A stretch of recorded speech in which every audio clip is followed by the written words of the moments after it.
What's up, everyone? You're on the Low Ball Pod. He's Lucas. I'm Owen. And wow, man. Day one of NFL football in the books. Week one, pretty much in the books. We do have a game going on tonight between the Bears and Vikings, which I'm very excited for, but plenty to be excited about from this past week. That was just crazy, man. I feel like you definitely like week one is a lot of stimulation at first. You just kind of forget like how fast everything's moving, like especially like, flipping between games. Like if you got red zone on, it's it's a lot happening. Like your fantasy teams are on fire. It's just it's you take in so much information because each year is just so different, and you got to figure out the vibes for each team. So how did you what did you make of that? How are you doing over there? Yeah, man. Still trying to take it all in, I mean, it was definitely a lot. And I like how you said that because as soon as I kind of sat down yesterday, got settled, it was about 1:30, so the games were a little bit underway. But I popped right onto Red Zone, and I mean, it was just nonstop action, of course. And that's what you want. Crazy. But yeah, it definitely takes a little bit of time to adjust back to getting used Mm-hmm. to everything coming at you at once. And of course, I do like flipping over from Red Zone to then going over to the individual games as well and checking them out in a more raw fashion. But it's nice to have a little bit of a dynamic there. Yeah, it was a very eventful week one. Great Thursday night game, pretty good Friday night game, and then a crazy day yesterday. So excited to dive into it. For sure. I thought the primetime games really delivered. They were, Yeah. I mean, they'll speak for themselves. And I think we got to start talking about the big one, Ravens-Bills. Yeah. Let's talk about this game. This game was crazy. Just one of the craziest games you'll see. I mean, thinking about it, like it's up there with really pretty much any game I've ever watched. I mean, you get insane. everything. You get dominant Ravens team looking like it for most of the way, and then Josh Allen just obviously pulling some magic, and the 1 point win at the end. It's crazy. What do you think about it? Yeah, I mean, offensive fireworks on both ends. There were over 80 points scored in this game. So, I mean, there was no shortage of offense at all. Pretty much all the blockbuster names in this game played pretty excellent. I mean, both of the star quarterbacks came out firing, and both look like they are, again, going to be top candidates for the MVP award, which is no surprise at all. But, yeah, I mean, I feel like in the first half, Lamar really played like a perfect game. He was just in total control, and the dynamic of him and Derrick Henry, teams have seen it for a year now, but there's still nothing you can do about this backfield. I mean, just so dynamic, and Henry averaged over 9 yards a carry yesterday in absolute dominant fashion, scored 2 times. Of course, he did have that costly fumble at the end, but the King definitely looks like himself still at age 31. Henry was crazy. Like I felt bad for the Bills in the first half because there was nothing they could do about like Derrick Henry in this offense, and you'd obviously get the occasional Lamar pull it and just picking up huge chunks. Like they could not get a hand on Lamar. It was crazy. I loved a lot of what they drew up for Flowers too, just throughout the game. I loved seeing him involved because you kind of forget a little bit because he was obviously injured at the end of the season. You forget how dynamic he is and how big of a loss that was at the end. He played incredible. Yeah, I loved some of the stuff they drew up for him, just like getting him the ball early. They were pulling guys out in front of him, getting him, some underneath looks, and he is just so explosive. Like he really moves differently, like you see from those stars. And I mean, between the rushing offense, which is just so overwhelming, it feels like they can just always have that consistency there, and then like you drop back from that when the whole Bills defense is just thinking about getting hit by Derrick Henry this next play, and then they have to drop back, and you get it to an explosive guy like that. You have the threat of Lamar scrambling and DeAndre Hopkins making that insane play. I mean, there was just a wild amount of highlights. Like you think about that, I think about obviously the 2 that Derrick Henry broke off, that stiff arm. I mean, it's if you can't tell, I'm like overwhelmed just thinking about this game because the Ravens just have so many stars, like so many stars. I love I love the play design too. Like they really got this line out and moving, and I thought I complimented everyone nice. I mean, really, if you're the Ravens, how do you lose this game? It, It's but at the same time, if I'm like, if I'm on the Baltimore team or anything, I really don't feel that bad about it. I feel yeah, like they still put up 40 points on the board in Buffalo in the opening day and showed flashes all over the field of how elite this offense is going to be all year. And I mean, the defense for a half was pretty awesome as well. And we know what they bring to the table personnel wise with their defense. So, I mean, they definitely fell apart at the end, but yeah. at the end of the I day, I wouldn't say awesome. yeah, it was But like it's a tough way to lose, but I still feel good as a Ravens fan at the end of the day. I don't definitely. know. And I mean, if your historic back doesn't fumble at the end, we're probably Yeah, talking about this a lot differently. But yeah, obviously you're happy as a Ravens fan. I mean, I feel like I still do feel pretty good about them being maybe the best team in the league. Obviously, just a magic performance from the Bills, and we'll get to them. But yeah, typically you're not going to have a crazy comeback like that, even though the Ravens seem pretty prone to that. But if we do want to hop over to the Bills yeah, side, just like there's one guy to talk about, and yeah. it's Josh Allen. And I mean, it might be hot takeifying things and jumping the gun, but I don't think it is. I think Josh Allen came out and he proved that I think he's the best player in the world. It's obviously tough to combat Mahomes' history and that, but I mean, if like your best argument against the guy is like wins and losses that time of the year, so much stuff. He's always close to them. He always performs pretty much at the same level as Mahomes in those games, and I've seen too much Josh Allen perfection to deny this guy. Like the game is just so easy for him, and you see when it gets into clutch time, like the confidence that this guy has to just sling it around. Like once they got the ball at the end, there was no question in my mind. Like Josh was going to march down the field, and do what Easily. he had to do, and it's really just amazing to see how far he's come when he was obviously a lot wonkier early on. That really now Josh makes like no mistakes. Like, can you point to anything he did wrong this game? Like, I I think can't the at all. only thing I can think of, actually, no, never mind. I was gonna point out a pick that he almost had, but it got called back. I recall. So I Yeah, think it's pretty much nothing. The one thing I did want to say that I loved from his game yesterday was just the distribution overall. He had five different receivers with at least four catches and 40 yards. it's So that's awesome. just a really, really good sign for this offense in their first game, playing against what projects to be an elite defense. I mean, for first, I do want to shout out Keon Coleman. What an electric performance for him! Probably the best game of his young career. I can't Definitely. recall. Yeah, yeah, he was awesome. Khalil Shakir, 6 catches for 60 yards. Josh Palmer, 5 for 60. James Cook out of the backfield, 5 for 60. And Dalton Kincaid, With four that for huge 50. play. Huge touchdown. Yeah, Hmm. this offense looked really good yesterday, and I think either of these teams could definitely march their way to the Super Bowl.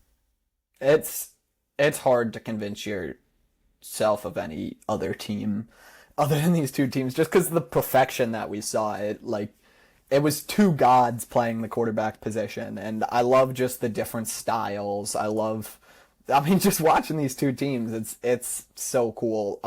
Yeah, the receivers probably the biggest like pleasant surprise of the night was Buffalo's receiving room to me, because that was probably my biggest worry about this team going into the season, aside from the other side of the ball, which we'll get into. But yeah, going in, it really looked like they didn't have the most dynamic receiving core. And you mentioned Keon Coleman, like he's exactly like the X receiver piece they need, and they were doing it against one of the best secondaries in the league. Like I loved watching Coleman. And They he was loved getting getting up, him too. Like, yeah. difficult catches. I mean, he's huge. He's what, like 6'4", 6'5". Like he's just kind of perfect for Josh Allen. Like they've really needed this guy that you can, let Josh use that insane arm of his and just give him a chance. And Keon Coleman does that. But I was impressed about like almost every aspect of his game. Like him on some of those in-breaking routes, like that deep post at the end. He was insane. Palmer, I thought, is like perfect guy to like step up and be that second outside receiver for this team. He obviously had the big catch on that final drive, and I thought he fit in really well. Kincaid's kind of looking like the guy that we thought he might be. Like it's you could have.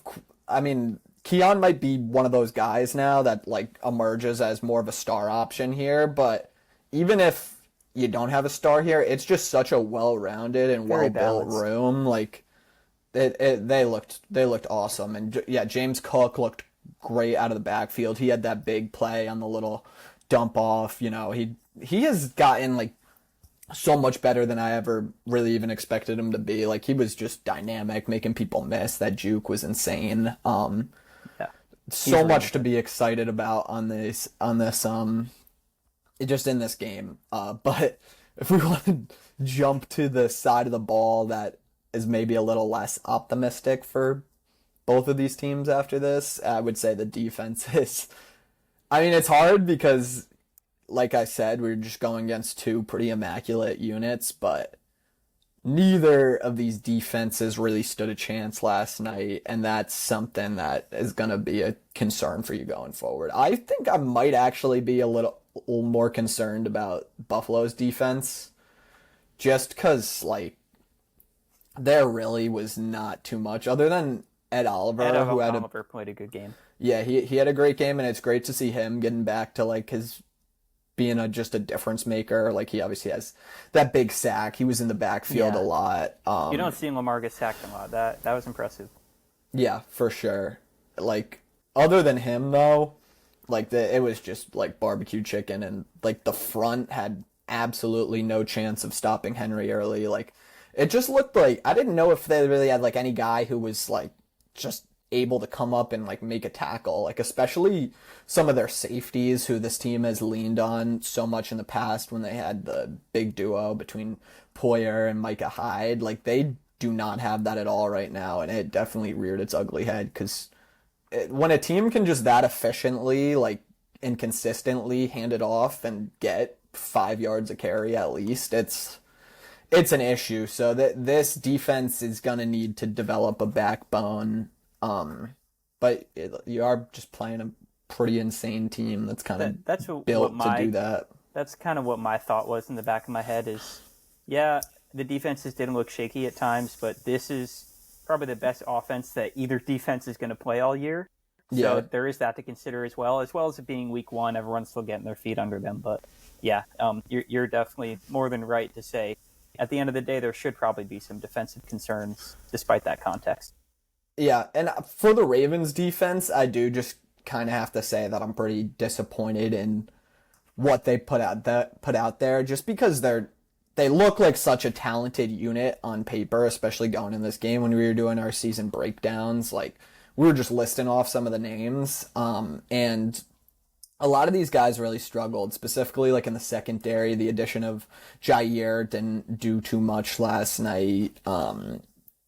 I mean, obviously this team just got passed on all over, but like you said, I guess you're just hoping that it's not that, and that's kind of just some Josh Allen magic there. Yeah, that's But exactly it. I do have to say, Sean McDermott, even though the Bills won this game and were able to pull that off, I'm not giving him too much credit for any of that. His defense just looked not good and not what you want from a defensive head coach. You're supposed to have some type of floor there, I think. But Yeah, unless you got anything else to say, yeah, definitely we down to could. move on. Believe a good maybe team to pivot to might be the first game of the year that we saw. Yep. The Thursday night matchup with Dallas and Philly ended up with Philly coming out with a narrow victory, 24-20. What do you think about this game? Yeah, I think it said a lot more about the Cowboys than the Eagles. The Eagles kind of came out as expected, got it done, but I'm leaving this game feeling super excited about this Cowboys passing offense and Dak Prescott specifically. The stat line's not gonna, jump out at anybody. It's not that crazy. Just 21 of 34 for 188 yards, but it was it was much more impressive than that. Dak was, slinging this rock, and his receivers let him down numerous times. There were a couple penalties, but obviously CeeDee Lamb has a couple of big drops. Ferguson was it Ferguson, the tight end, who dropped that touchdown in the end zone on that hit? I believe so. Yeah. Yeah, so there was opportunity for a lot more here. I think they probably could look to get Pickens involved a lot more, although it was kind of interesting that the Eagles had Mitchell on him more than CD. It definitely didn't pay off for them because they were able to move CD around a ton and just get him the ball a bunch of times. He had 13 targets, but I definitely expect Pickens to, be more of that big play guy going forward. He had a couple of chances. He drew a couple of PIs, I thought he was actually, looking pretty good on Mitchell, which is encouraging. And I think this duo is going to complement each other really well. And you are going to get more out of them moving forward. CeeDee Lamb's not going to drop 3 big balls in probably any other game this year. And then Javonte Williams was kind of a pleasant surprise. He looked like he had a little juice left, and the offensive line, looked pretty good in the run game. The second half, the Eagles definitely started throwing a little more at them in terms of pressuring them, but overall, I feel pretty encouraged that Dallas was able to hang in there against an opponent like Philly, and things could have been pretty bad, especially after the Micah trade. So I think if you're a Dallas fan, you'll take this, although you do have to be a little disappointed that you're not able to ultimately pull this out, because they had a pretty good chance at starting out 1-0 and taking down your division rival. Yeah, taking this game for Dallas would have been sweet, and I'm sure it stings a little bit more, especially with what happened at the very beginning of the game with the Eagles losing who's one of their best defensive players in Jalen Carter. How did I not mention that? You can definitely maybe say that that's why Javonte had some of the success he did. But yeah, I'm curious to see if Javonte can build on this going forward, because 2 touchdowns against Philly is no joke, of course. And yeah, I mean, I like what you said about Pickens. This being his first ever game in the white and blue, I think we kind of expected that maybe we wouldn't see one of his signature pop games, but it definitely could be coming soon. I mean, I think they play the Giants next week. That'd be a great opportunity for him to kind of break out. But yeah, definitely a lot of encouragement on the Dallas side, I would say. I think, and I like how you touched on Dak's stat line. I mean, sub 200 yards, you're looking at that just in the box score. I'm like, wow, he had a really bad game. But if you apply context and you did watch this entirety of a game, he looked very smooth. He was placing balls where they should have been, and he really did look in control of the offense. Yeah, I leave this game feeling a little bit better about Dak for sure, because obviously we didn't really know what to expect coming off of the injury, and he had a bad start to last year as well. He definitely didn't really look like this at the beginning of last year before he got hurt too. So we were kind of speculating what version of Dak we'd get, if it was kind of that 2023 MVP level where he was just slinging it all year and looking great, or if it was, going to be somewhere in between of what we got. And I think he looked like he was pretty much all the way back. But if we want to talk about the Eagles, I think this was just a super standard game by them. It's kind of the formula they go by. They were able to run on the Cowboys all day. Like, that, you just had the feeling that you knew the Cowboys were going to have to kind of score every time they touched the ball, because it was just automatic for these guys. The Saquon was just picking up yards every time he touched the ball. I thought Hurts, actually, although he was pretty much his normal self in the pass game, in the run game, he was moving like pretty differently. And I said this during the game to you, but it just kind of reminds you that, like, week 1, players are moving a lot different than they are in, the Super Bowl when they've sustained 100 hits all year. And Jalen Hurts, like, this was some of the best I've seen him moving in a while. He looked super healthy, like, super agile. And that just adds a whole nother element of their offense when he's able to consistently get out of pressures and just move around. He had those two scrambles for the touchdown. He was making plays other than that. But people are going to talk about, not getting the receivers involved, and that'll probably change in a couple weeks. But what Yeah. did you think about A.J. Brown only having a catch for 8 yards and Yeah. Devontae Smith wasn't much better? Yeah, I mean, when Devontae and AJ combined for 24 yards and you pull out the win, I feel pretty good as an Eagles fan, all things considered.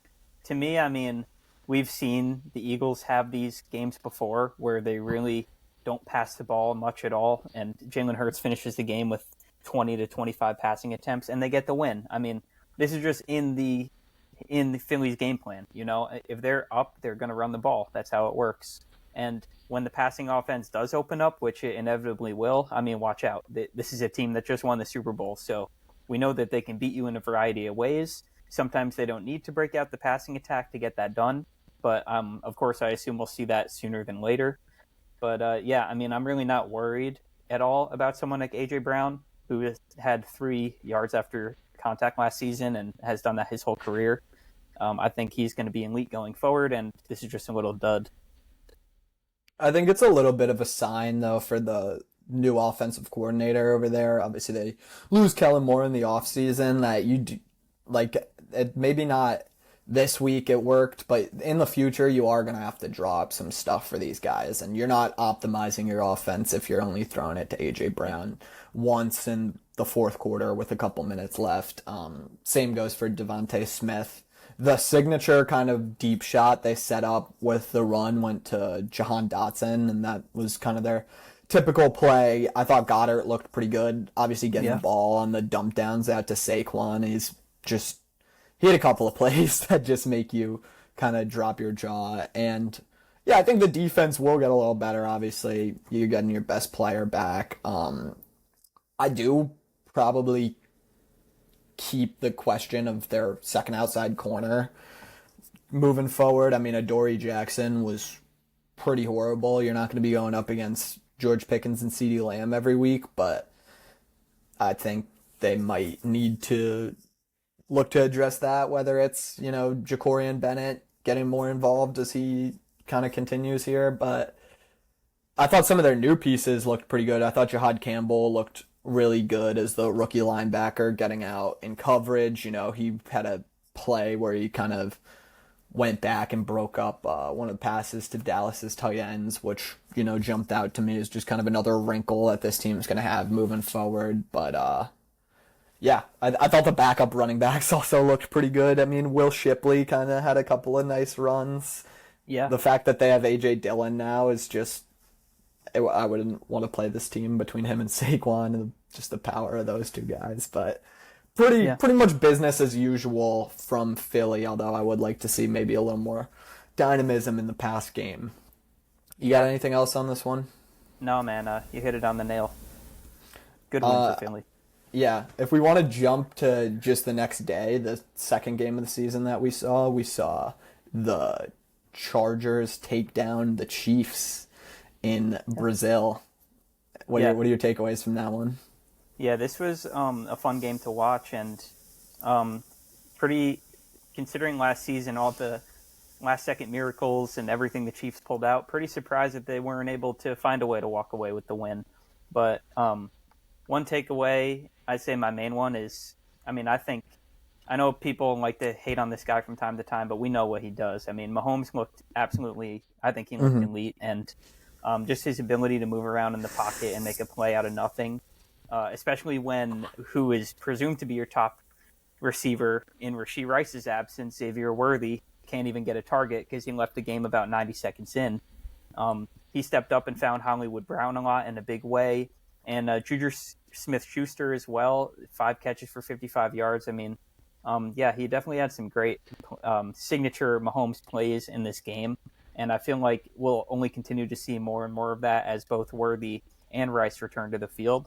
But yeah, this was a lot of fun offensively as well. I know a guy that you're very high on, Justin Herbert. He was probably the best player on the field in that game. I mean, he played phenomenal, and he turned Quentin Johnson into a superstar. And Ladd McConkey, of course, did his thing. Pretty good first game of his sophomore season. 6 catches for 74 yards. And even Keenan Allen turning about back the clock, 7 He for was great. 68 and a touchdown. This offense looked pretty great, and rookie Omari and Hampton looked pretty solid. I mean, a nice workload for his first ever game, 15 carries. He didn't do too much with it, but I feel good about this team going forward for sure. Great opening day win.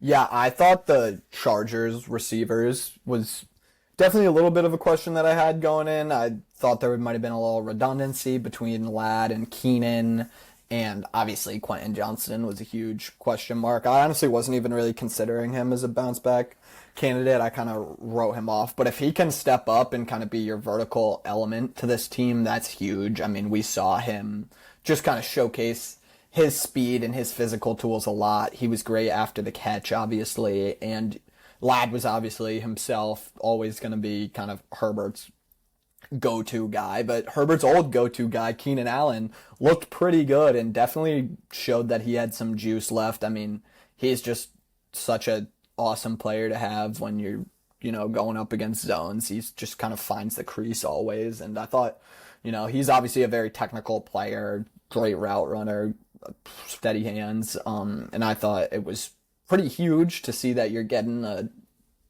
productive Keenan Allen. He's not washed. And I also thought the O-line for the Chargers was pretty damn good, especially in terms of keeping Herbert protected. I thought moving all over to the left side, you didn't really see too many issues there, but Herbert himself, the fact that he was just able to kind of evade so much pressure and get out of the pocket, that is something that I've been wanting to see from Herbert for a while, because he's such a special athlete and he has it in there, but it felt like he's kind of just been holding that back for so many years. So if he adds a ground game element, which he definitely did this game, he obviously had the big run to seal it, but other than that, he was getting out of the pocket and, throwing on the run, scrambling for some yards. He was even putting his shoulder down a couple of times and taking some hits. He looked a little, maybe even overly aggressive in the run game, but if you add that to this team, that becomes pretty scary. Hampton on the ground he was all right. I've seen a lot of people, giving him maybe a little too much flack for this performance. I thought he looked like the athlete he was advertised as, and just kind of that downhill, down threat that they're going to want to establish with the Greg Roman and Harbaugh offense. So you're also going against the Chiefs' run defense, who historically have been very good in that aspect. And last year, if you look at the numbers, they stuffed a lot of pretty talented running backs too. So I wouldn't jump to too many conclusions there. Najee will probably get worked in a little more because it was a lot of Hampton, but I think that's just kind of another lever you can pull. And if this pass game is going to look like it did, then you're in a pretty great spot. I have to say, I was not a huge Greg Roman guy coming into the year. I didn't know really how they were going to dial up this offense, because it is kind of a off-kilter offense. They want to, historically, Harbaugh Roman teams have always wanted to pound the rock, but they, let Herbert do his thing today, and I think that's the key to this team, just letting this guy rip, and if he's going to play this aggressive, they're going to be a hard team to beat, and the Chiefs really had no answers for that. Their defense looked pretty lost defending the pass out there. There was not much to do. Guys were getting open. They couldn't dial up too much pressure on Herbert, aside from, a couple of looks where, they had the linebacker blitz coming in with Tranquil had a, big sack down in, I think he had 2 sacks actually on the blitz. Karlaftis was getting good pressure, obviously. You got Chris Jones, who's always a factor, but if we want to talk about the Chiefs' offense, and I know you touched on it a little, but I didn't get a chance to do it. Yeah, Patrick Mahomes looked great, but I'm pretty worried. If Worthy's missing more time, I'm pretty worried about this group. They really weren't able to generate too much when Mahomes wasn't creating stuff out of structure. I mean, Kelsey looks like he can hardly move out there. His only real play was on kind of a busted coverage where he was just left, naked running into the end zone.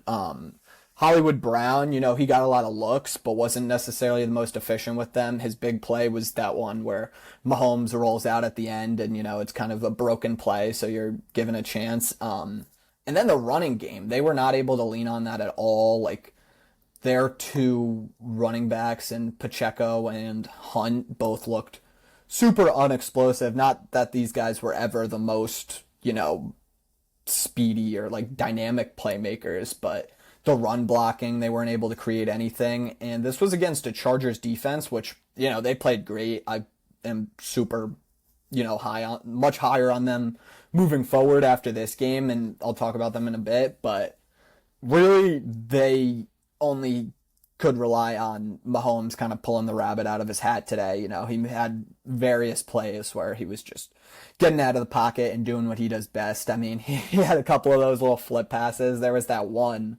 where he was like, like upside down throwing it, which was crazy, and it's just like a typical Mahomes play. So I thought Mahomes, yeah, he looked pretty much as good as he's looked in like the past 2 years. So that's encouraging because I think he's going to do a lot of carrying for this offense. And I don't know, I have to say I am a little bit worried about this Chiefs team just because obviously I'm not worried about Mahomes, but I'm worried about pretty much every other part of it that I just mentioned. Like you're talking about a team that has no explosive weapons at the moment. I'm not sure what the Xavier Worthy injury is, but it looked like it was kind of the shoulder collarbone thing. I think it was dislocated shoulder, so that looks to be a couple weeks. You obviously don't have Rashee Rice for a little while. Like this team is going to have to figure something out, and they go through a gauntlet like to start the season. They have the Eagles next week. I think they have to play the Ravens. They have to play the Lions. It is not an easy start to the season for this team, and without Rashee Rice and no timeline on Worthy, it's like I don't know if it's getting much easier. So you're already down a game in the division to the Chargers now. Obviously it's week one. We're not going to pull the panic lever and be like, oh, the Chiefs aren't making the playoffs. I'm not saying that. They're going to be obviously, in the mix, like they always are. They're always going to, be able to keep and make games close, especially at the end with Mahomes. But there is definitely some question marks to be had, and I'm as worried as I have been in recent years.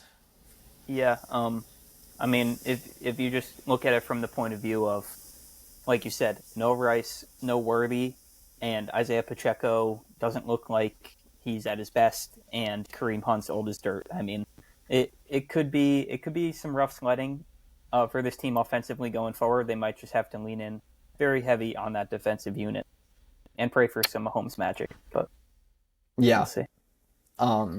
But yeah, shout out to the Chargers. They looked great win. Probably they looked better than I expected. Like I said, the defense, really popped. They were able to get some pressure, and they held up super well in coverage, although it wasn't the biggest test. I thought some of their guys looked pretty good. I thought Dante Jackson looked like pretty solid ad. Obviously, Derwin James was doing his thing, had a couple of big hits. Henley, the linebacker, was pretty great. And yeah, I thought they just looked solid all around. And I thought, Jesse Minter kind of had Reed's number today. I would say that the Chargers out-coached the Chiefs additionally on both sides of the ball. They really looked pretty prepared. So that's awesome for them. But if we want to jump to Sunday's games, start in the early slate with maybe one of the more exciting games of unexpectedly exciting. I was ready to lock in the under for this game, and pretty much the opposite is what took place. We're talking Jets Steelers, of course, a game that had way more offensive fireworks than anticipated. I mean, a final score of 34-32 is definitely not on my bingo card for this game. Aaron Rodgers, I mean, he looked pretty good yesterday, dare I say. 22 completions. His main guy was DK Metcalf, who picked up about 85 yards. And how about Calvin Austin going for 70 yards and a touchdown? If the Steelers can get some secondary receiving production behind Metcalf. That's huge. And yeah, I mean, their offense, as well as the Jets' offense, just really surprised me yesterday. I think the Jets' offense was maybe the most surprising, thing that we saw on Sunday. Like they were really locked in. Like we didn't speak too highly on Justin Fields. We kind of glossed over this team in our season preview, but that is damn near the best game that Justin Fields has ever had, especially as a passer. Like What a revenge game. yeah, the way that they were able to, draw up some of those explosives and that connection with Wilson, kind of looks like it did back in, 2019, 2020. It like this was really a pleasant surprise to watch. I mean, I had no hopes for this game. It was definitely not gonna come onto my TV much, but I just see like the score ticker keeps going up, and they started hot and they just kept it up the whole game. I don't know if it was just the vibes, but I really liked the way that their offense was constructed, and I definitely wasn't expecting that. I mean, it obviously starts on the run game for them. Big thing was Brees Hall looked kind of like his old self. He looked much speedier than he had all last year. He was getting the ball in the pass game too. He was just, getting in space and just accelerating, which was definitely a question because the past 2 years of Brees Hall have not been super explosive, but it's looking good, especially now the fact that you're pairing that with Justin Fields, who just adds another wrinkle on top of this. I thought the way they used him was pretty awesome. I loved that kind of naked boot that they had for him on the touchdown. Like that's exactly what you want. You got the Steelers scared enough to where they have to overload to stop the run on the goal line, and Justin Fields, you forget about him and he just walks right into the end zone. I think he had 2 rushing touchdowns. He was great, and this was against like a Steelers defense that is was going in the year we were saying they could be the best defense in the league, and they definitely have a lot of talent. But this was really impressive from the Jets of all teams. Like not what I was expecting to see. And yeah, I mean, I touched on the passing a little bit, but this was maybe Fields' best passing game ever. He was pushing it down the field. Garrett Wilson was being Garrett Wilson, just looking awesome. They had probably like 4 or 5 like big pass plays in this game, which is not something you expected from this weapon and QB room. Like they dialed up some explosives for sure, and I mean I feel like they're not gonna be a team that is picking in the bottom of the draft like we might have thought. The defense, I can't say bounced back like I would have thought the path for this team was, being kind of a slow, grinded out team, but you got to be so excited about the offense that it doesn't even really matter. Yeah, I mean, there were so many questions about this team offensively, and for them to come out like that in week 1, if you're a Jets fan, of course, you're no stranger to close losses like they did ultimately have yesterday, but still got to feel good.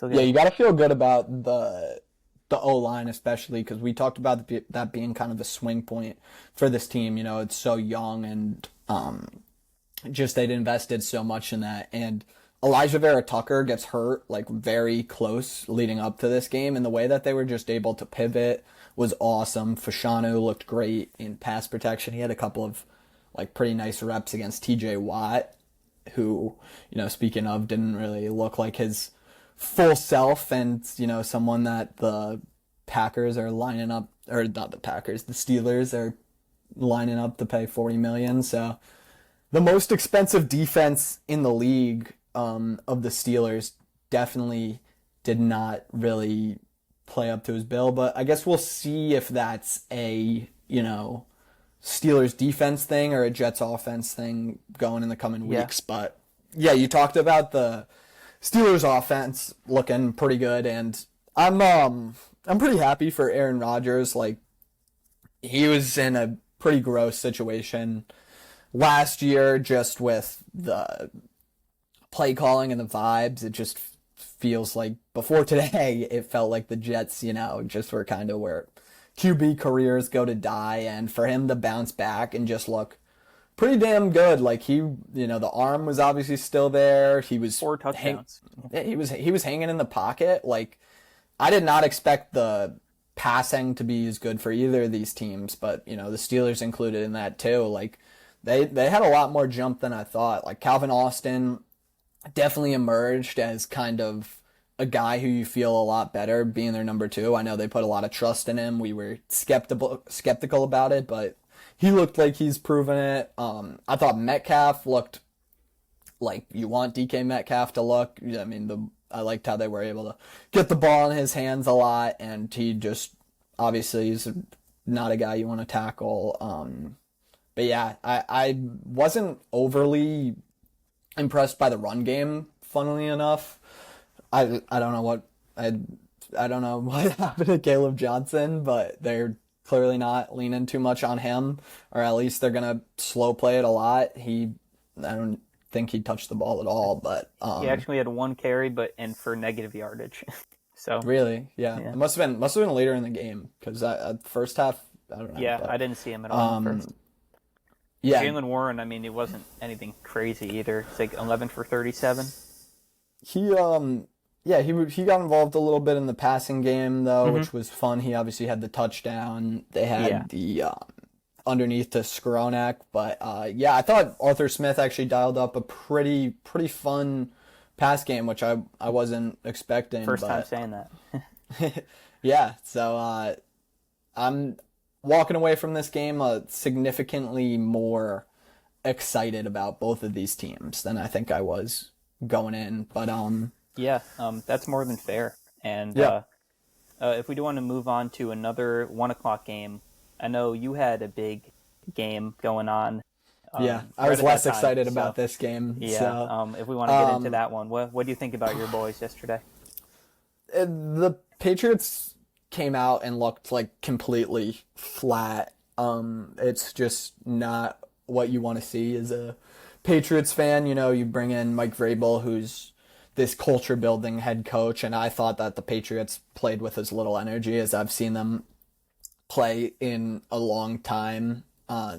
There were some ups, like they start out and have just a horrendous start to the game, getting driven down with ease by the Raiders in that first drive. They instantly go back to a putrid 3-and-out, but after that they are able to stump the Raiders, and the Drake May bounces back and starts to look pretty damn good. He's airing that thing out. The receivers look like they're getting open, and I don't know. To me, it just felt like after they had a couple of good drives, it felt like the Patriots just kind of started to sit on their hands a little. I was really uninspired by what Josh McDaniels brought to the table. Super kind of vanilla, passive offense. The run game was really nowhere to be found, especially with Ramondre Stevenson. I thought he had probably too many touches, and I was kind of holding out for Ramondre, hoping he could get back to his old self, but he looked super unexplosive, and Travion Henderson was definitely the better looking running back most of the day, and I do hope that they channel more touches to him, but really it didn't even matter because they gave up on the run game pretty soon. I mean, Drake May threw the ball 46 times, which just is not like an efficient way to play. It was not efficient because he only completed 30 of them and had under 300 yards with that type of volume, which wasn't great. It was a mixture of pressures, getting rattled, but May also just missed a couple of balls. There were some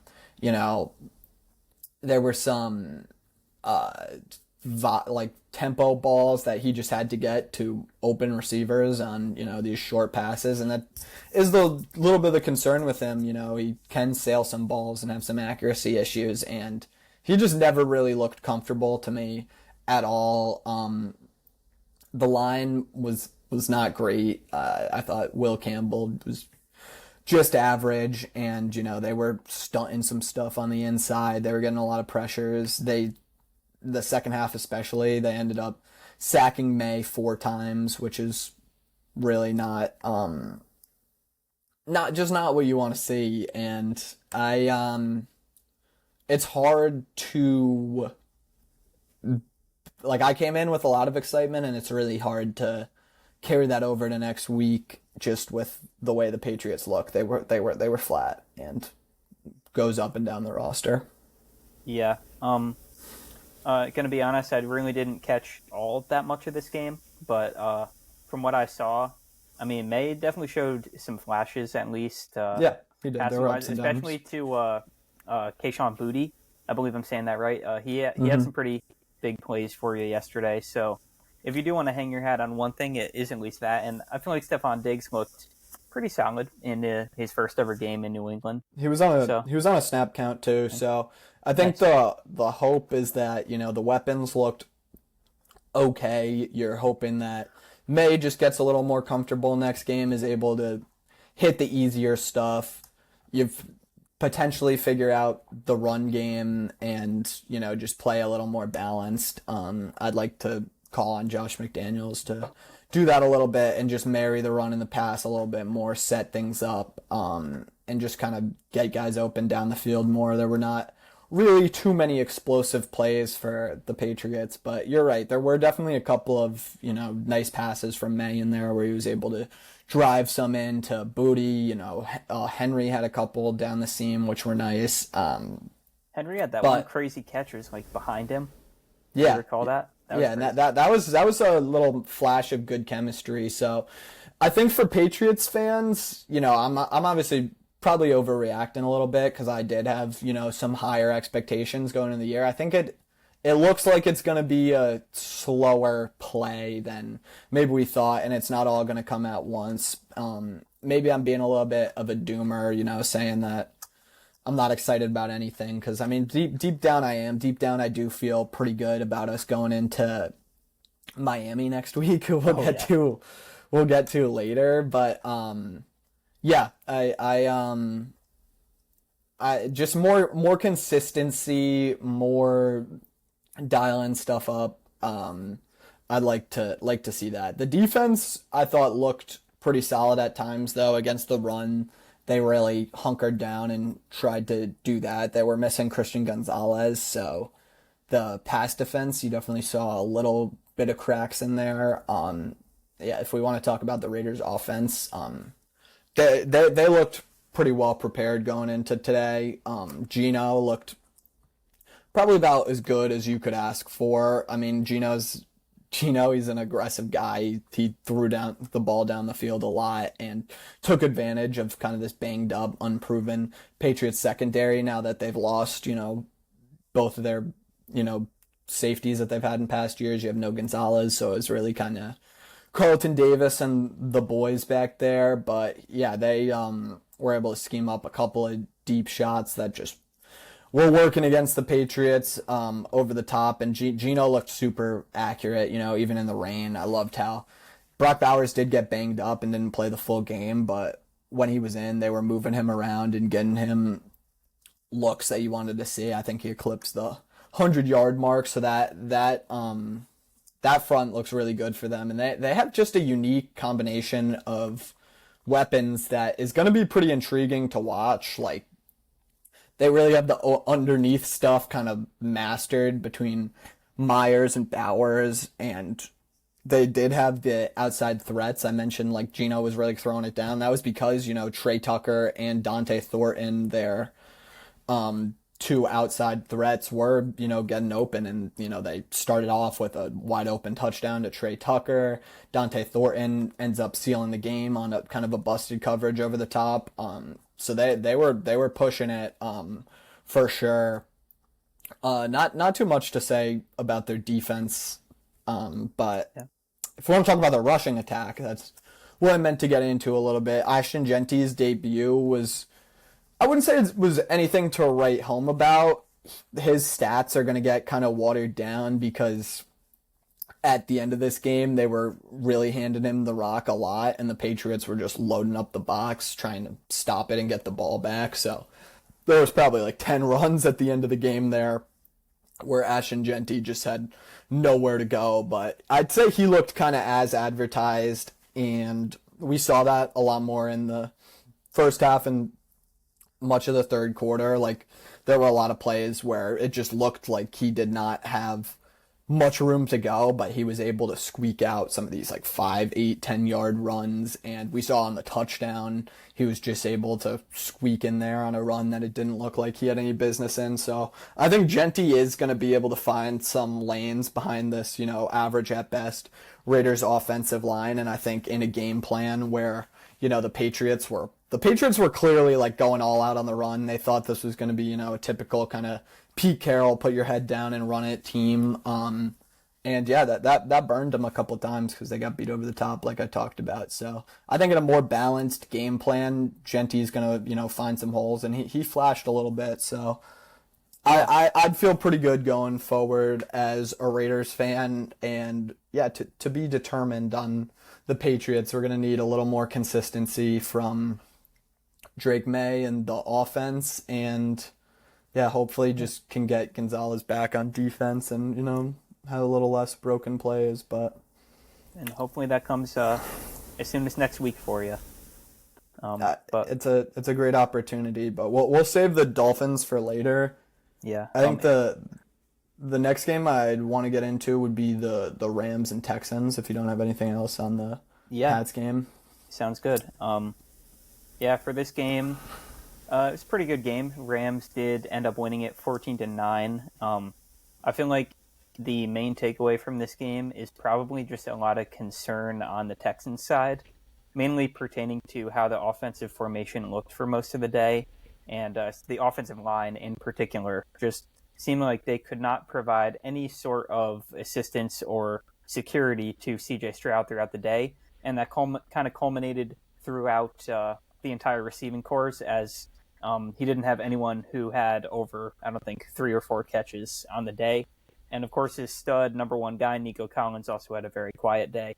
So, yeah, definitely back to the drawing board for Houston. That was a tough opening game for them. But I feel like on the Rams side, there was a good amount of positives to take away. I think Stafford kind of looked like himself. And, Nakua was absolutely dominant, 10 catches for 130.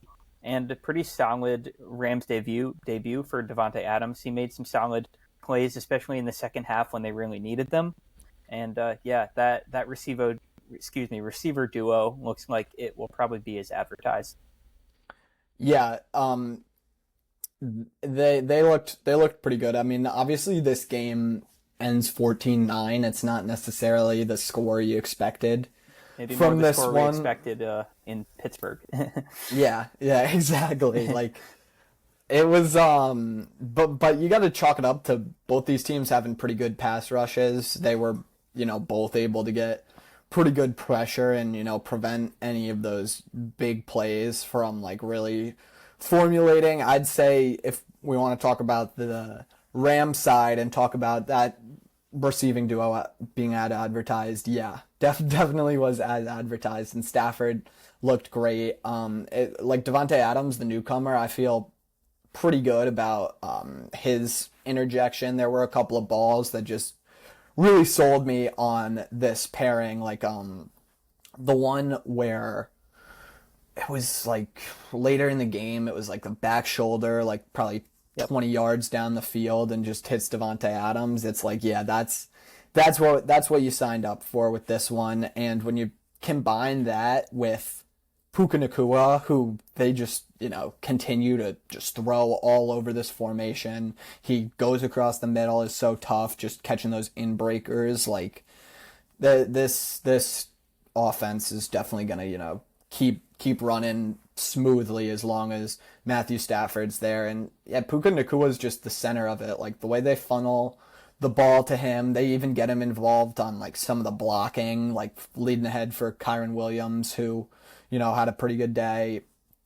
I thought that this offense did look pretty good, barring, only scoring 14 points. They're going against one of the better defenses in the league. So I think teams people probably need to account that in for this final score. On the Texans side, yeah, their line really does look like it could be kind of debilitating catastrophe. CJ Stroud was under pressure like all day, and yeah, I don't blame Stroud really at all for this game. Like he really stood in there and was able to kind of make a few pretty nice balls. Like he was kind of slinging it around the yard, I thought. But yeah, he had to be one of the most pressured guys in the league, and it was just kind of the whole game. He wasn't really able to connect with Nico on those deeper developing routes because he was just, getting pressured probably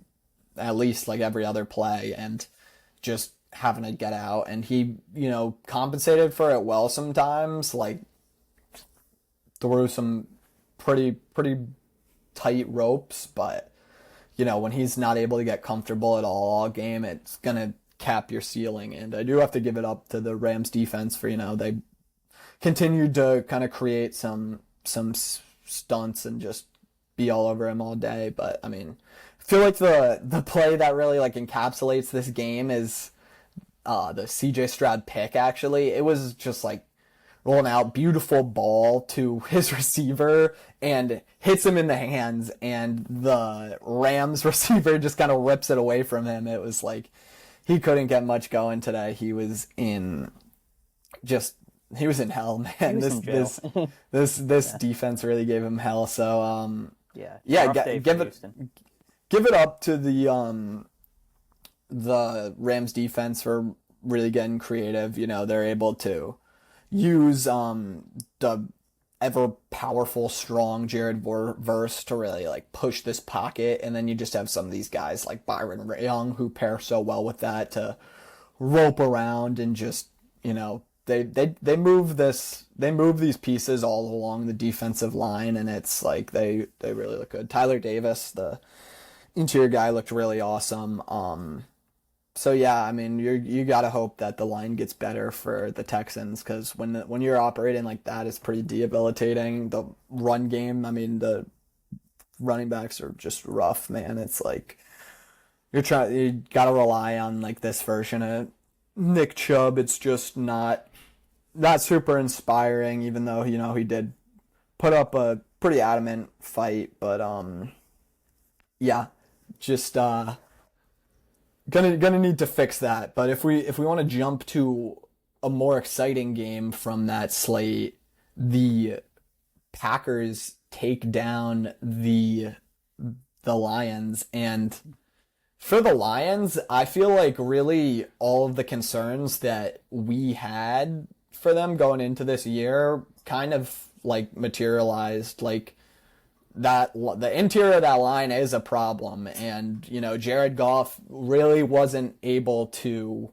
circumvent that or do really anything about it, and it kind of leaked and affected the entire rest of the offense. Nobody was really able to get going. I mean, they had a couple of shots over the middle to Laporta, who probably had the best day, but they were severely affected by this newfound dominant pass rush in Green Bay. Like, those guys looked really good. Obviously, bring in Micah Parsons, who just takes so much attention, but like Rashawn Gary was able to capitalize on that a lot. I thought Devontae Wyatt. You kind of see all these pieces that the Packers have been investing in over the years. Like Lucas Van Ness, even too, I think got in there for a sack. Like all these pieces, when you add a guy like Micah Parsons, everyone just gets better, and it compounds. And the Lions were not able to get around that. The rushing game looked as bad as it ever has under probably the Dan Campbell era. Like those interior offensive linemen were getting worked. Like Christian Mahogany was not looking good. Turns out it's not as easy, jumping in there when you don't have Frank Ragnow helping out, when you don't have Ben Johnson scheming things up. Pretty rough outing from the Lions offense, pretty much all around. I do think it's interesting the way they used Jahmyr Gibbs, though. He was definitely in more of a full-time role. I think they probably used him as much as they ever have. And I mean, the run game, nothing was really able to materialize for them. But they got the ball out to him a lot in the passing game, and he was like looking pretty Alvin Kamara-esque. Like what 10 Yeah, receptions for Jahmyr 10 Gibbs, checkdowns for which Gibbs. Yeah, yeah, which could be pretty exciting moving forward, but this team is going to have to kind of figure out a way just to, draw stuff up and, create a more down the field, like just intentional offense. Like really, they weren't able to pull the levers that they were under Ben Johnson. And, turns out Ben Johnson is a pretty freaking valuable asset. yeah, yeah. Definitely some concerns for Detroit throughout this game, like you said. But I do want to kind of pump the brakes on the panic, mainly just because of the matchup they had. Like, as you guys saw in our preview videos, like we were really sky high on this Green Bay team, and I mean it's kind of just coming to fruition. This team was clicking on all cylinders yesterday. Defensively, Jordan Love looked strong. I felt like Matthew Awesome. Golden was pretty quiet for his debut, but that's okay. That happens. Jaden Reed, a lot of speculation with the foot. I think he looked great. He got in the end zone yesterday. Josh Jacobs did his thing, being the 3-down back for them. And I feel like everything just went right for Green Bay yesterday. I'm very curious to see how Detroit can respond to this. They'll be playing Chicago, which is kind of a cool matchup considering who's over on that coaching staff now, but they'll be playing them next Sunday, so very curious to see if they can bounce back in any way against a defense that shouldn't be nearly as star-studded, at least, as this Green Bay unit was. Yeah, I mean, the story for Green Bay was just Jordan Love, who looked pretty perfect. Like he was crushing it. I mean, you mentioned Reed, who they got involved. I thought Romeo Dobbs looked pretty great on some of those big plays that they had. They found Tucker Kraft on the touchdown. Like Jordan Love, when he's dealing and just like making things work, he is so fun to watch. Like you almost forget. I mean, you almost forget just how like aggressive and how much of a gunslinger this guy is. Like he really likes to push the ball, and you saw that on full display. Obviously, they slowed down a little bit once they took their lead and kind of leaned on Jacobs more throughout the second half for sure. Because this game, was over. It was over pretty fast. It was what was it? They got out to like a 17-3 lead, and Yeah, after I mean, that it Detroit was just kind had of the just like one garbage time touchdown. Was a yeah. pretty crazy catch from Tesla. Tesla, I'll yeah, give him Tesla that. looks good. Yeah. I snagged him in a couple of my last round of fantasy drafts, so maybe something. But yeah, I mean, if this is the recipe for the Packers, where you just have Jordan Love, playing at this level, pushing it early, like, and then you can just rely on this Jacobs consistent run game, like through the course. And I think the run game could probably even get a little bit better throughout, because obviously they knew it was coming the second half. I mean, I think this is a dangerous team, especially like when the defense is playing as well as they played. Like this looked like a very very well-rounded team that just had their way. They dominated this game. Like Yeah. it kind of reminded me of when they played last year, except the game was kind of flipped around. Yeah.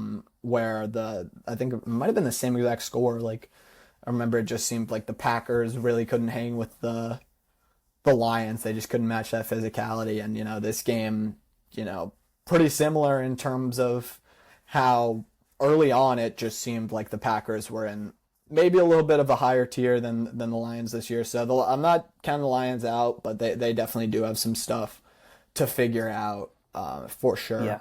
Yeah, without a doubt. If you don't have anything else to say on that game, definitely fine to move on. I know we had a couple more teams we wanted to touch on. Next game being Denver and Tennessee. This game had the Broncos winning 20-12 in what was not the most exciting game, but to me, I feel like the biggest takeaway was I know a guy that you're lower on than consensus. I feel like Bo Nix had a very rough game yesterday, and really tough way to start his sophomore season. What do you think about that?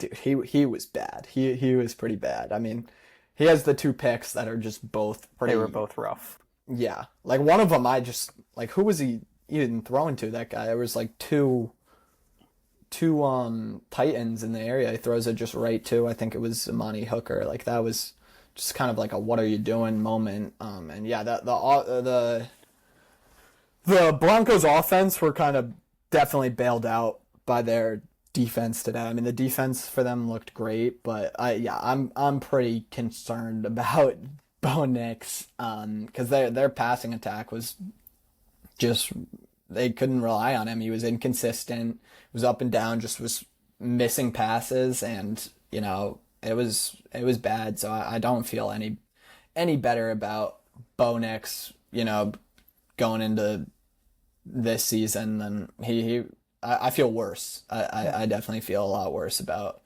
Bo Nix. I do have to say that the running game looked pretty good. RJ Harvey broke off a couple of big ones. I know he had that. Yeah, he had that 50-yard run. And Dobbins still kind of looks like that guy who you're happy to see. He looked like he was kind of the guy they were leaning on. And Harvey was definitely more of that explosive play guy. But Dobbins did out carry him 16-6. Just to add to that. More the story of the game was just the Denver defense that does look pretty good. They're going up against a rookie quarterback, which is just kind of open season for them. Yeah, licking their chops at that. And the Titans' offensive line, unfortunately, probably did not look as improved as they wanted it to be, because they were just kind of getting pressure all day, and just you saw a lot of these guys bare their heads. Like Zach Allen came through on a sack. I think Jonathan Cooper got there a couple times, and there was they were making things pretty uncomfortable. I thought the Titans receivers really weren't able to do much on the Broncos secondary as well. But all of this said, I don't think Cam Ward actually did have that bad of a game. There were highs and lows. I think it was pretty much what you expected. There were, like I said, highs and lows, but he had a couple of awesome plays. I remember when they were backed up in their own end zone. He rolls out, runs for probably like a total of probably moved like 20 yards behind the line, and then is just able to kind of break out and find Calvin Ridley across the field, which he just throws on a rope. Like I said, I thought the receivers just kind of let him down. Chigakonkwo had a pretty bad drop on the seam, and Io Manor had a bad drop. And they didn't have much going on outside of him. They did definitely have some messy moments, like he took a couple of sacks when they had a chance to get a field goal, and that kicks them out of field goal range. Ultimately pretty brutal, but I really didn't think the Titans play calling was helping them out too much either. Like, thinking back to it, like they get that pick on Bo Nix in Broncos territory, and I think they ran it like 3 times to Pollard and just didn't get anything, and it's like you gotta take the field goal, really, like you're not able to capitalize on that. So that was pretty unfortunate. But yeah, we were reaming on Bo Nix a little bit, but I do also accredit it a little bit to that Tennessee defense. They looked pretty good. Jeffrey Simmons was causing havoc, and I thought the secondary looked pretty damn good. I mentioned the safeties, like Hooker played pretty well. They had Jarvis Brownlee, I feel like, was in on a lot of plays, and yeah, definitely a solid performance from the defense. And for the offensive outlook, you're not going to be going up against the Broncos defense each week. No, definitely, that's exactly it. And the NFL cooked up a pretty tough starting matchup for Cam Ward, and I thought he was okay. So hopefully he gets a little more help next week, and yeah, they're able to. I'm not sure who they play next week, but hopefully they're able to bounce back a little. They have the Rams next week, so not going to be nearly as suffocating. But if we want to talk about struggling, there was one team that probably struggled the most in the league.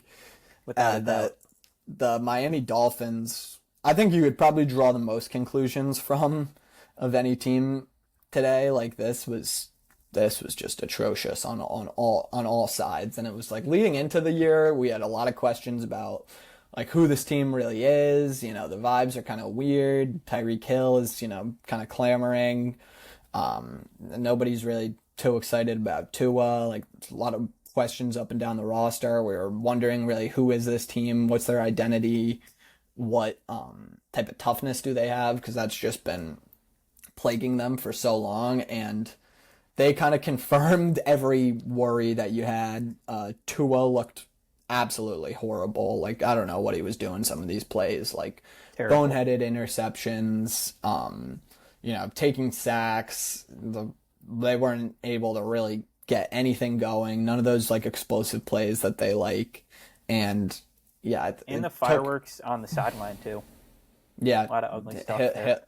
Hill definitely did not seem right. It took him until it was garbage time. It was like the fourth quarter to score. They would have had a goose egg. They were completely overwhelmed by this like Lou Anarumo defense. Like Tua threw a pick to a defensive lineman who fooled him like on a little like sit and, you know, pop out like that. It's just bad stuff. I mean, it's pretty much as bad as it could have been, like worst case scenario. I mean, I don't want to like react like too crazily, but it just feels like this team is, you know, kind of over with. Feels like they're heading towards a rebuild. So if I were them, I'd probably get Hill out of there, you know, try to consolidate what they can for this team. And on the other side, the Colts really did look like a pretty tightly buttoned up operation. I think Tyler Warren looked as advertised. He was able to get in the game and make an impact instantly. I think he's a big thing for Steichen's scheme. Like just well-rounded attack. Jonathan Taylor looked good on the ground. They had him involved early, and he was just, you know, dominating the early snaps like you'd expect. And, you know, you got to give it to Daniel Jones. He did everything that you could have asked for him. Giants legend. Yeah, I mean, he was awesome. They got him involved on the ground. They like got their own little version of the tush push with him now. All up and down. I mean, obviously their defense was, you know, causing hell. I feel pretty good about this front. Yeah, I mean, they just completely overwhelmed this team and outclassed them. So I'm pretty excited to see what the Colts will look like going forward. Because, you know, not every game is going to be against just kind of a flaming out team. So they got a nice test next week in the form of the Broncos, which should be a pretty fun game to watch. Can I give you a crazy stat for this game? Give it to me. You got to see it to believe it. Daniel Jones is the first quarterback this century to lead a team to a scoring drive on every offensive possession of the game. They scored on all 7 offensive drives led by Daniel Jones. First time in a century. So, quite the debut. That makes sense. Yeah, the Dolphins couldn't cover anything. Like they were getting absolutely toasted. Like they have no corners, and it was just brutally obvious. Like they really couldn't do much of anything. Michael Pittman had a day, Warren had a day. Yeah, really nothing positive to say for Miami. Nothing at all. It's as bad as it gets, and yeah, it seems like this team's heading towards a rebuild. I mean, I think, you know, Mike McDaniel had his time here, but he just has proven that he isn't a guy who can get a team ready mentally. And, you know, while he does, you know, provide these schematic wrinkles, and they've worked in past years, there was nothing today to dig them out of that hole. They couldn't scheme anything up, and this roster just feels kind of doomed, and you just got to be looking at that Tua contract right now, scared as hell as a Dolphins fan. With McDaniel right now, it kind of reminds me of, just like in baseball, when like a random, I don't want to discredit him too much because he had some great years, but like when a random hitter kind of just on like a crazy hot streak and you can't really explain it, and then the pitching figures him out again, and he just comes back to earth, like in a hard way, and he'll go like for an 0-for-20 stretch or something like that. That's kind of what it feels like for Miami right now.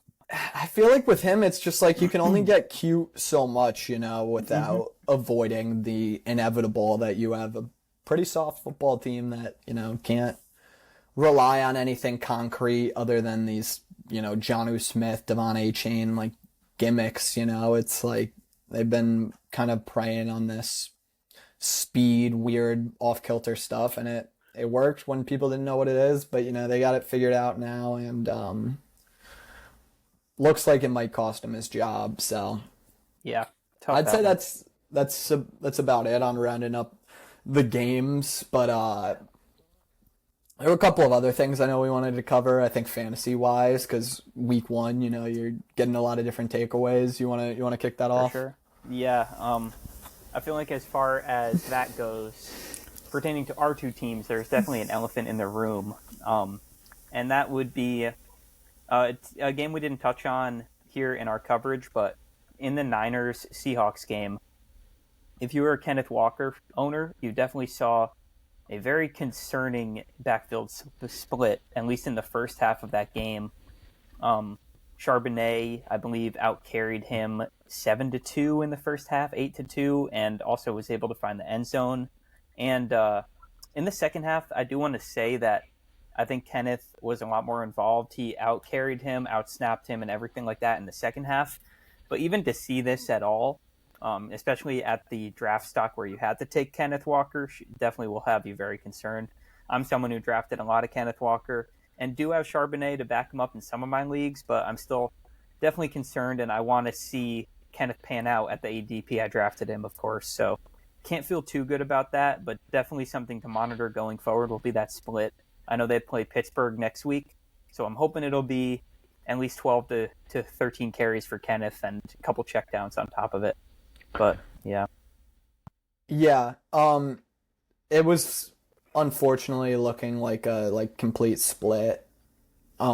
He, the second half they definitely looked to get him a little bit more. So I think the hope is that they were kind of trying to ease him in coming off of that foot injury. But exactly. I mean, the thing that I'm a little worried about is like when they were on the field, like Kenneth was, pretty inefficient.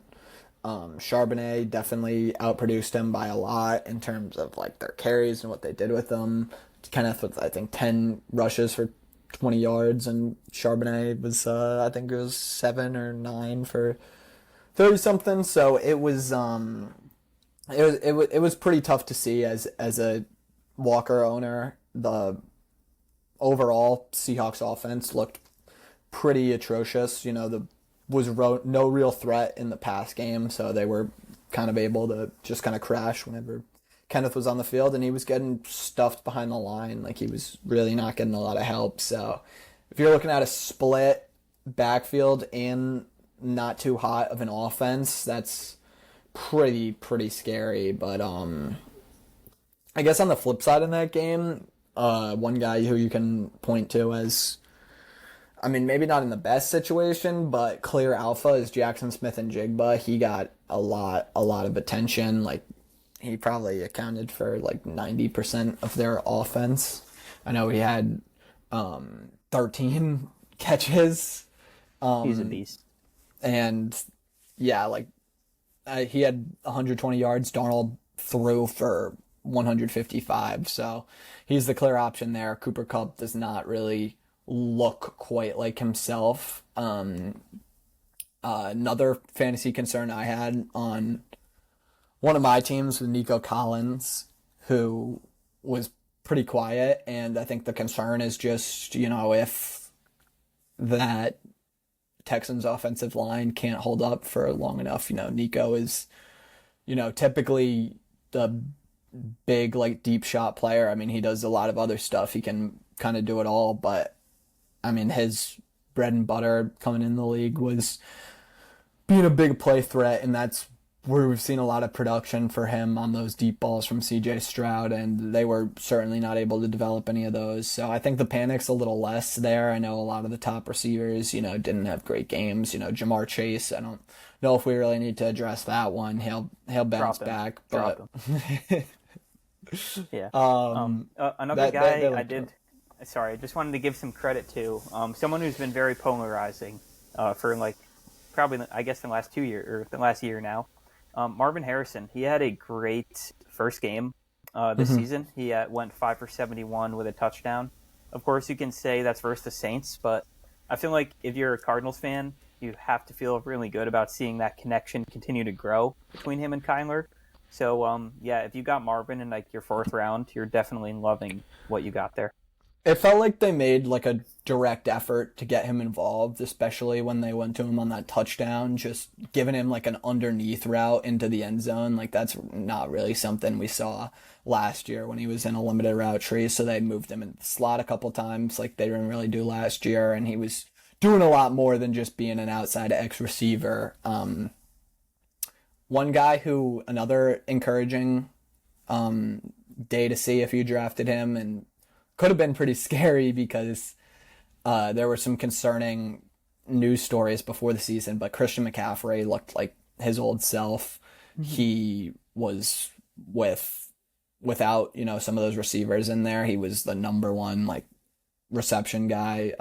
Ricky Pearsall looked pretty good too, who, got to feel good to have him too because he was kind of advertised. But Christian McCaffrey, 9 receptions for 73 yards on 10 targets. Like, that's what you expect from Christian McCaffrey, and he is a key part of this offense when he's playing like that. Just works the underneath section of the field, and we've seen Purdy rely a lot on him as that check down receiver. So now there's no Deebo Samuel there, so he really looks like he's primed for an even bigger role. I mean, he had 23 fantasy points with no touchdowns.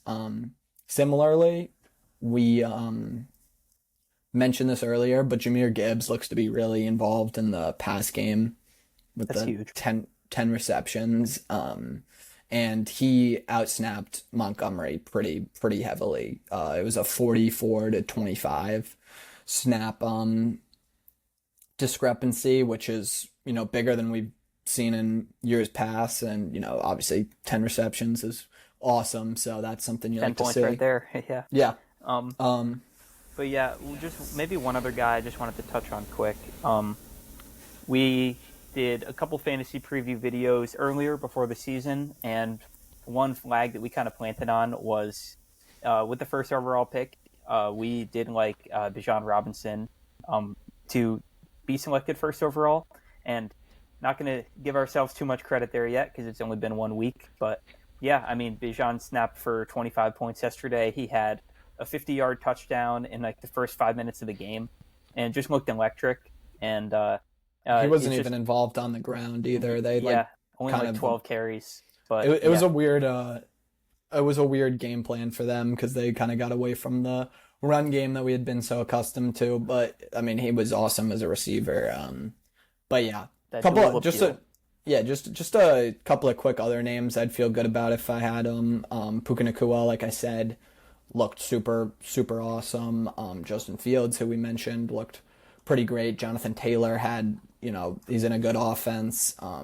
Had a lot of snaps, like was a clear bell cow. He looked good. Tyler Warren similarly in that offense. And then Garrett Wilson was really able to tap into that connection with Fields. Like he had over a 40% target share and played, all the snaps as you'd expect. So he had a great game.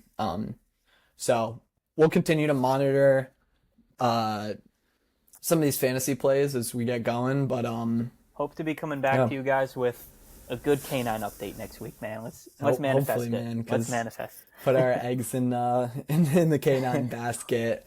So of course our guy who we were super high on and snagged is, the big worry of the week, but he probably is the big fantasy story. Yeah. Oh, Emeka Egbuka too. Nice debut. But yeah, we're super excited for the game tonight. You want to give a little quick prediction if you do? I got the Bears personally. Yeah. I would like to see the Bears win, but I don't. Is it in Chicago? I don't. Oh, is it? Let's see. Get a fact check on that. There we go. Not great podcasting here, but it is in Chicago. In Chicago, yeah. I mean, I think just after we saw what Johnson meant to that Lions team, not that it's definitive, but I think that he's going to be able to drum up something pretty nice here. And I little bit worried about McCarthy stepping in and making an impact super early. But You weren't moved by that quote from McCarthy about the war paint?